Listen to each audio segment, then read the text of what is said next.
This is Gail Morgan welcoming you to the Libertarian Counterpoint. Now, your host, James Just. And thank you for joining us today. With us, we have Richard Fields, John Cameron, and our special guest, Peter Pischke. I knew I was going to mess it up. Pischke. You got it. Peter Pischke. He is a host of the Happier Warrior podcast and a reporter at the New York Daily News and the Post Millennial. Peter, Can you tell us a bit why you're here today? Yeah, great to be with you, all three of you, James, Richard, and John. I am here to discuss the issue of the opioid overdose crisis, the addiction crisis, and the opioid prohibition, and all the issues around it, and the CDC's epic mishandling of this issue, and their just utter lack of care to try to fix the harms and wrongs they've imposed on so many millions of people in the United States. You mean the Take CDC us through it is, from A to Z. yeah, CDC is messed up on two things like that? Wow. I'm sorry I interrupted. I'd love to hear what you got to say, Peter. Oh, the CDC has a long record of making things worse, even their short history that they've been around now. Basically, it's a big topic, but the basic of it is that in 2009, the Obama FDA wanted to deal with addiction in the United States. And the FDA and public health thought it would be a really cool idea if they made it so people who use OxyContin as their go-to for heroin, it isn't exactly like heroin, but you would crush it into powder, mix with water, and it would be just enough like heroin that a lot of users like that. So they said, well, if we just make it impossible for people to turn the oxy into this gel-like substance, then people are just going to stop using drugs. That was their assumption. And so they forced Purdue to do it. Purdue did do it, and that is what sparked the overdose part of the opioid crisis, because you were taking people who were using oxy for their high, and you were pushing them on to much more dangerous substances, in particular heroin. And at the same time, out of China and from the southern border, fentanyl came in, which is a very powerful drug, an important drug in the clinical setting, but a very dangerous drug on the black market.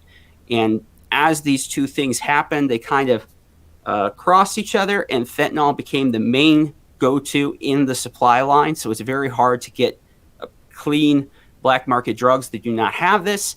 And so to deal with this issue, the media started talking about the overdose crisis. You had documentaries and movies and books, J.D. Vance, Hillbilly Elegy, all over the place. So in 2016, CDC said, okay, we're going to fix this because we are going to come out with prescribing guidelines on opioids, which the CDC had never touched before. It was pain specialists that put together guidelines in public health, not the CDC, whose issue is disease and pandemics.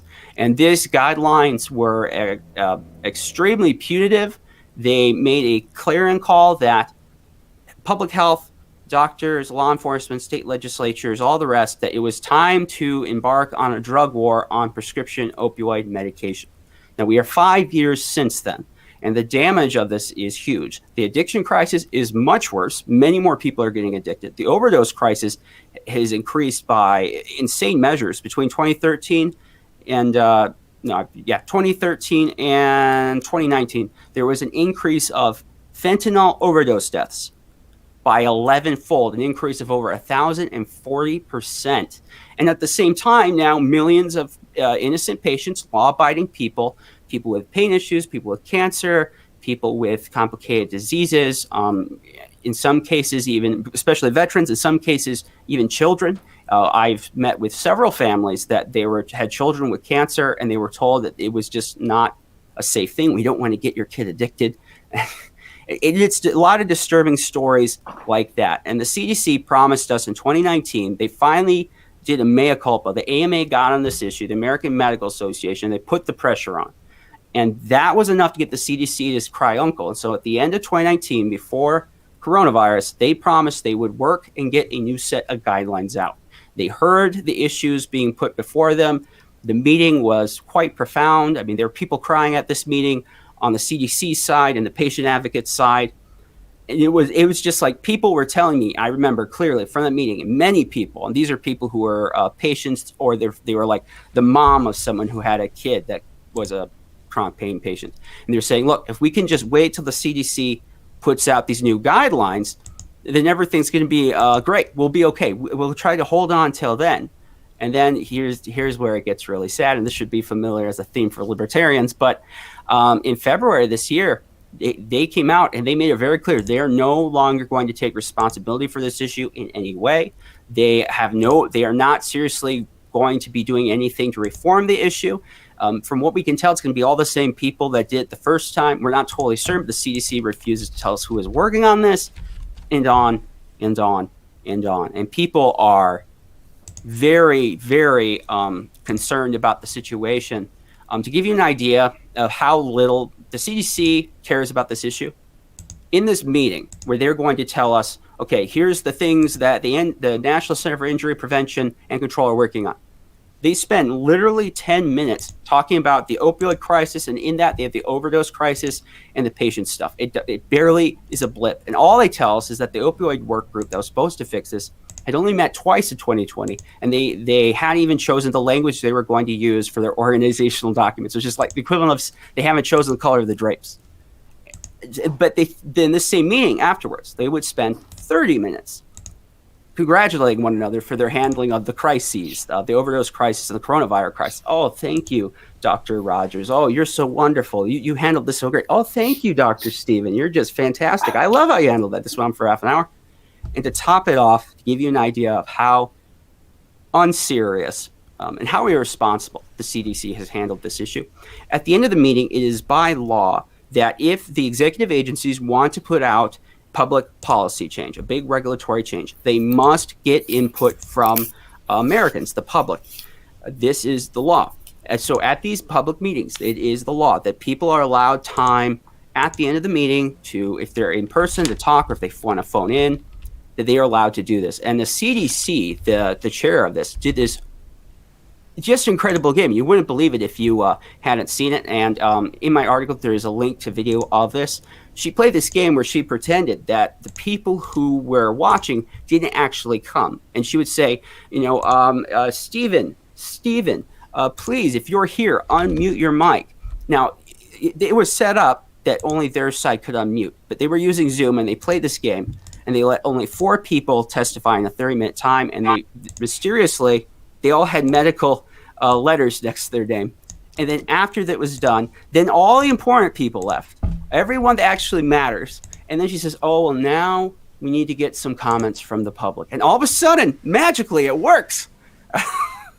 And this behavior, in light of the damage that has been done to families of victims of overdoses, those with addiction problems, patients abandoned, this behavior by the CDC is completely heinous, and there is no excuse for what they've done.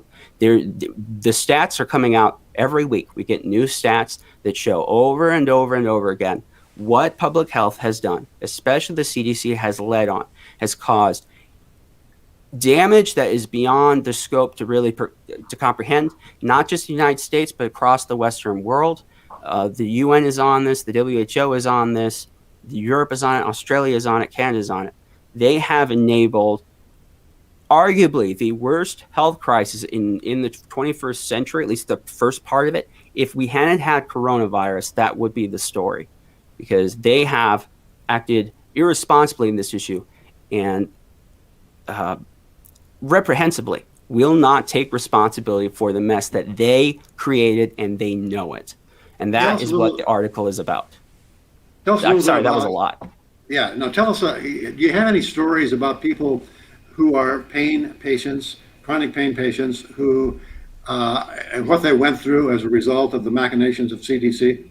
Oh, all the time. Every day I get new people. And I have to be careful because sometimes it burns me out. This happens all the time. Okay, I'll give you an example of someone I know. So one of the people as a patient advocate, her name is Dr. Terry Lewis. She's a wonderful lady. She as a specialist in all kinds of things, an adult son who is severely disabled, and he has very significant pain issues. Now, she is a doctor, okay? He has a clear record. She is a respected physician. That means nothing. they cannot get pain medication. And every time they do this, and they'll go months and months, and they'll go through, many different providers and hospitals of care and do every single thing they can think of, and they'll get close, and then the can will be kicked once again down the road. And that is just one example. There are thousands of people that have messaged me over the years since I started reporting on this. They're very common. You have stories of people, like I know a veteran. He went to the VA. The VA was the first to try this idea that we would fix this problem by coming down on doctors and patients. And he was denied the pain medication. He'd been successfully on it for 20 some years and had led a pretty full life. But they decided that they were going to fix it that way. He became very immobile. His quality of life went way down. He wanted to speak out the issue. And then his mom came down with terrible cancer. And then she was denied medication. Now she is late stage cancer, and they're messaging me. They're saying they won't let her have pain medication. They only will give her Tylenol 3, which is not what you give late stage cancer patients. Because they're afraid somebody who is already terminal is going to get addicted. Is that yes, and this is, people say it doesn't happen, but I have literally talked to dozens and dozens of families or patients that their doctor said this to someone who was at the end of life. They have said, I like you, you're in pain, but I can't risk you getting addicted. It is a ridiculous thing to say, but for doctors, they're scared that they have to keep their bound of prescribing below a certain line that continually lowers and lowers as hospital systems, state medical boards try to fix this issue by cutting down prescriptions. So you never quite know where the line is if you're a physician. So you just have to make sure you stay below it so you don't get in trouble. Yeah, so the doctors... So doctors are not prescribing out of fear that they'll violate an imaginary guideline. Doctors are doctoring based upon bureaucrat regulations, not the needs of the patient. Correct. Yeah, most definitely. And I can say that now. I no longer use pain medication simply because it was so hard to get. Well, first it was easy to get. So easy to get that they wouldn't even bother to look at my knee because we'll just give you pain medication for a year. Yep. And then it became impossible to get after the pain. And then, we've had this journey like 3 times, I swear, where you've gone where it's easy to get pain medication to it's hard to get pain medication, then to it's easy and hard. And now we're back to the hard again. And there doesn't seem to be any rationality in the discussion. It's we either have this completely free system of where doctors handle pain medication, and it should be that because bureaucrats shouldn't be dealing with this, and there are issues that will come up, overprescribing issues. People will get addicted, but if you're addicted and seeing a doctor, you at least have a chance to get unaddicted. You have help there when you go through it. If your drug dealer down the street is the one selling your drugs, he's got no interest in getting you off. And so we've literally done the exact same thing we did with the regular drug war, is we've made it worse by crime and punishment instead of saying, hey, maybe we should just help these people who actually get addicted and then kind of leave everybody else alone. I have a couple of questions for you, Peter. When you're done responding to James, I'll ask you a couple of questions. You are absolutely right that you recognize what happened. If you remember, in the 70s, there was starting a movement to try to reform healthcare, particularly on the issue that about, the top 3 issues that kill people in the United States are medical errors. And it hasn't changed much, but there were efforts trying to reform the problems in medicine in the 70s and 80s. And then they discovered the opioid phobia that had ruled most of the 20th century that was really started by the prohibitionists, like for alcohol, those guys, the temperance movement. They had applied it as well to opioids. It's complicated, but we'll do that. And so in the 90s, Fifth Vital Sign comes out. And that starts with the VA, but the other agencies come on board. And that's the idea that we're going to treat pain as important as taking someone's blood pressure. That this is an important stat. It tells people, it's telling doctors that something is wrong here. And there was pressure to have fully effective pain treatment. And that was the overslide. We swung from very difficult to get opioids to like crazy easy to get them. And now we've swung back the other way. And it's not that there wasn't addiction problems or overprescribing, particularly in places like Appalachia, Western industrial Ohio. There were prescribing issues, but the people that were the worst at doing this, the prescribers doing this, were already breaking the law. They were ignoring the laws regarding prescribing these pill mills. So there were definitely problems. I mean, the Purdue and the Sacklers, they were engaging in unethical marketing techniques, but not illegal techniques, because what they were doing was virtually what every other pharmaceutical company does in the country with their pharmaceuticals. But there were issues that need addressed. But instead of trying to come to a moderate position where both groups are taken care of, they pitted one against the other, and the media helped them do it. And we've learned over the 5 years since this really got going, that doesn't work, because doing it this method is just, and it's harming both populations. So the needs of people who have addiction issues and the needs of people who have pain issues, really their needs are very similar, and we should be able to help both. But that is just not an option right now. Of course, John, you got some questions. Yeah. So, first question. First, I have to say one size fits none, because I say that every single show. Is any kind of top-down driven model? We see it with the pandemic, and we've seen it with the opioid crisis. So, it's again a government example.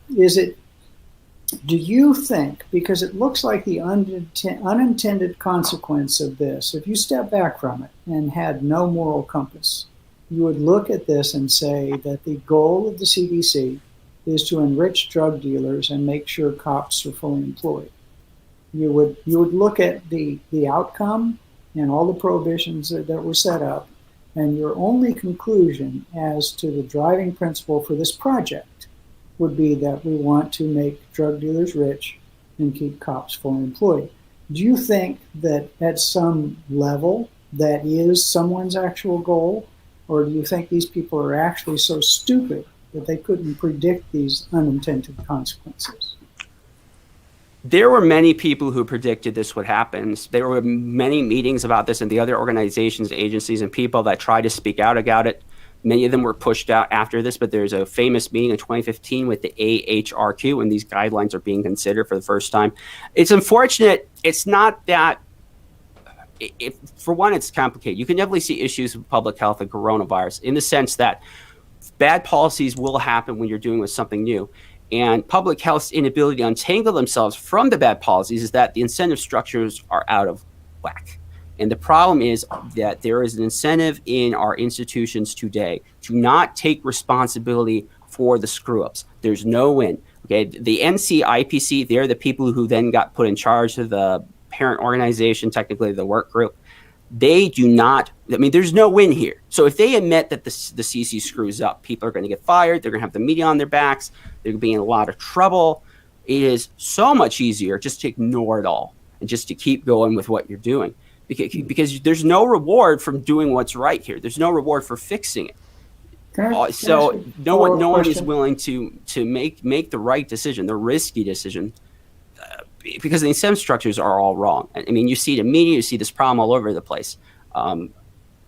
Things that encourage people to do the right thing are kind of broken. Can I ask a question? So what's the number of increases of overdoses? Just throw a number out. It doesn't have to be perfect, based upon this bad policy. Can you throw out a number? What? Yeah. Is it 100,000? Is it 200,000? Is it 50,000? Is it 1 million? What is the number you guys talk about when you talk numbers? The accurate statistic, we actually have an update on, is 80,000. We know at least for 2019, that's how many people died. It is an increase over the previous year. There are new studies suggesting it might actually be 90,000 pre-coronavirus. Coronavirus has only made it much, much worse because people are stuck in their homes. People with mental health issues have more struggles. So if you have an addiction problem, you're more likely to relapse.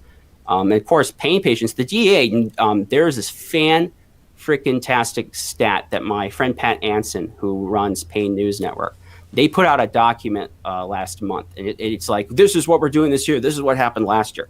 And their own document suggests now that about 68% of the people who give a reason for why they're doing illegal drugs when they are asked is that their main concern is getting pain treatment. So it is fair to say the evidence suggests that making it possible for law-abiding normal people to access pain medication has actually pushed a whole lot of people to using illegal drugs. I've personally had that in many occasions. It is very difficult to convince a abandoned pain patient or a family member to not go on the heroin because, look, I try to tell them, if it's got fentanyl and you're not around or able to get them to the hospital, you could be in big trouble. But the pain and the issues still there. They're like, screw it, we're going to do it anyways. And how dare you for questioning this? It's a mess. It's a giant mess. Trade-off, we're looking at a couple people getting fired.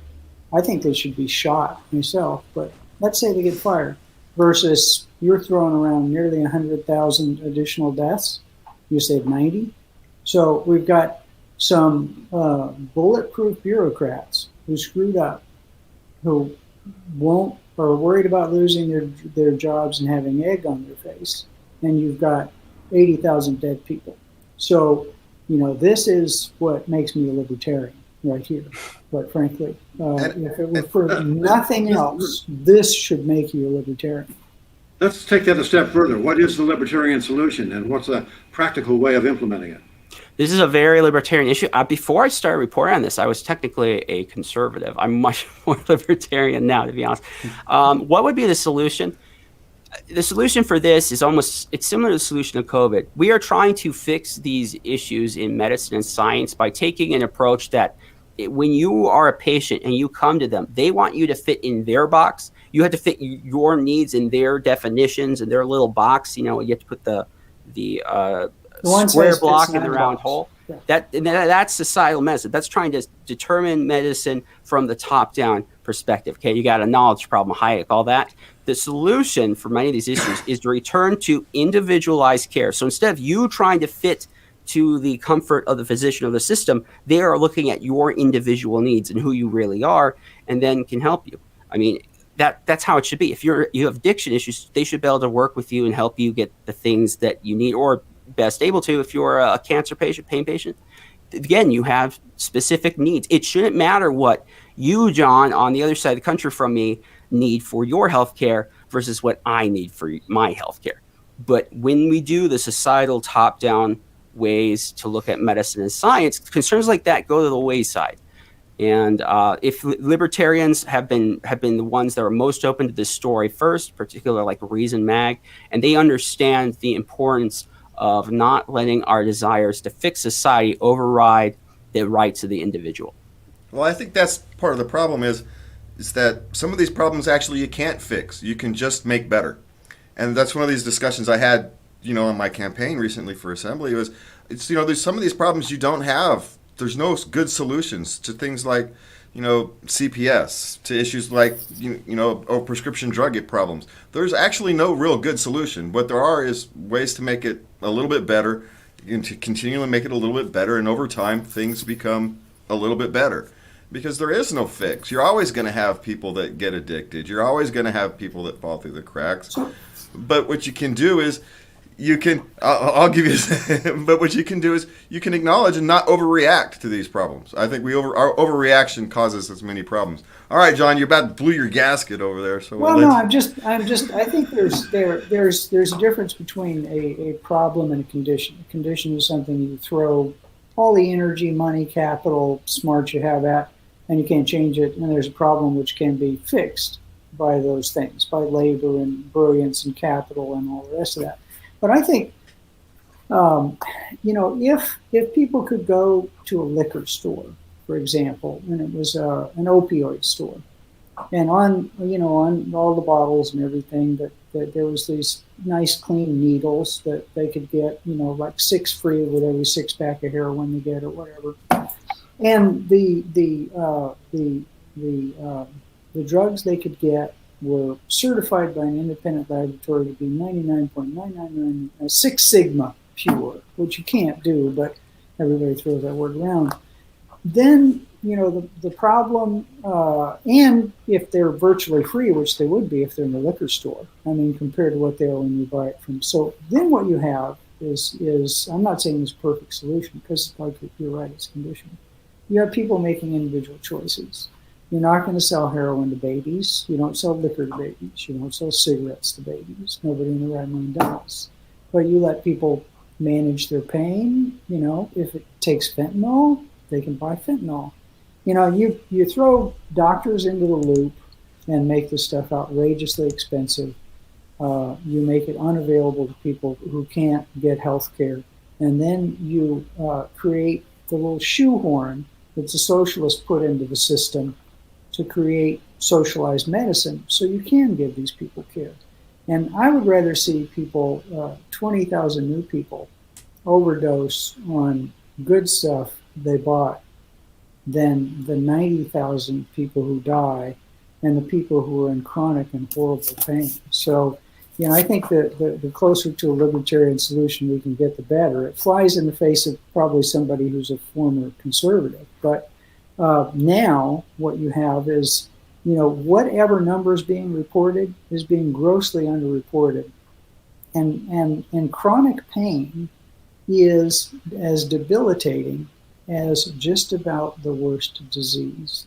Chronic pain erases people's ability to sleep, to have a relationship, to work, to perform labor, to be a part of society. And right now we're not managing that. All right, I'm off my high horse now. I'm off my soapbox. You want me to answer some of that? Sure. Sure, Okay, we've got about 2 minutes. So just to let you know. so you got 2 points definitely right there. Chronic pain, the problem in our society, and this is a problem you see more on the right than the left, but sometimes on the left, is this idea that if people would just tough it out, then they would be better. Pain is just in your brain, right? This is not scientifically accurate. We have known for a long time that serious untreated pain can kill you. It can significantly raise your chance for heart attacks, significantly raise your chance for a stroke. It raises many of your comorbidities. It can exacerbate whatever disease or issue you are suffering. And it can take you out by suicide, because there's so many people who are only able to sleep, an hour or 2 or 3 a night. And you do enough of those in a row, people can become very unstable, even the most put together person. And secondly, for those, I don't know if the full legalization to criminalization strategy would work or not. I mean, it is a possible path, I think. But you guys got to when people who scoff at it, you got to remember, even with this crisis of overdose deaths, alcohol still kills more people every year by huge numbers, more than marijuana and opioids combined in most cases. So it isn't as if we have no drug use in the United States. It's just one drug is okay and the other drug is taboo. Very few people smoke a joint and rob a liquor store. Just saying. And very people, I think 0 people die of marijuana, but that's not the story. And of course, that being the case, marijuana is in many cases a good substitute for the stronger drugs and has the same pain relieving characteristics. So the whole regulatory environment conspires to make it very, very difficult to get good pain relief without running afoul of a regulator somewhere or someplace. And we are going to run afoul of our clock. That is all the time we have. Thank you, gentlemen, for being here with us today. I want to remind our audience that you can catch us at libertariancounterpoint.com and all of your favorite social media outlets. And to please remember to love everybody. Well, thank you so much.